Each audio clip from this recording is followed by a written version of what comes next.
Le piment a envahi le monde et personne ne le voit. Bienvenue dans l'info piquante du jour.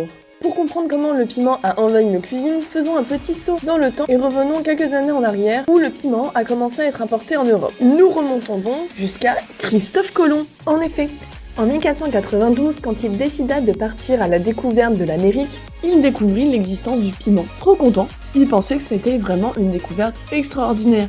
Il décida de le ramener chez lui en Espagne, mais les Espagnols étaient pas si heureux que ça. Pour eux, la meilleure épice restait le poivre. Mais plus le temps passe et plus la demande d'épices augmente, plus les prix augmentent. Bref, l'inflation quoi. 6 ans après la découverte de l'Amérique, Vasco da Gama, un grand navigateur portugais, découvre une nouvelle route maritime vers l'Inde et décide donc d'y importer le piment. Il est adopté directement dans leur cuisine locale. Le piment se propage ensuite en Chine, en Asie et dans les pays arabes, mais c'est seulement au XVIIIe siècle que le piment fait son apparition en France. À la surprise générale, c'est seulement au XIXe siècle que le piment s'installe en Amérique du Nord. Aujourd'hui, après un voyage de plus de 500 ans dans l'histoire, le piment est une épice largement cultivée et consommée dans le monde entier.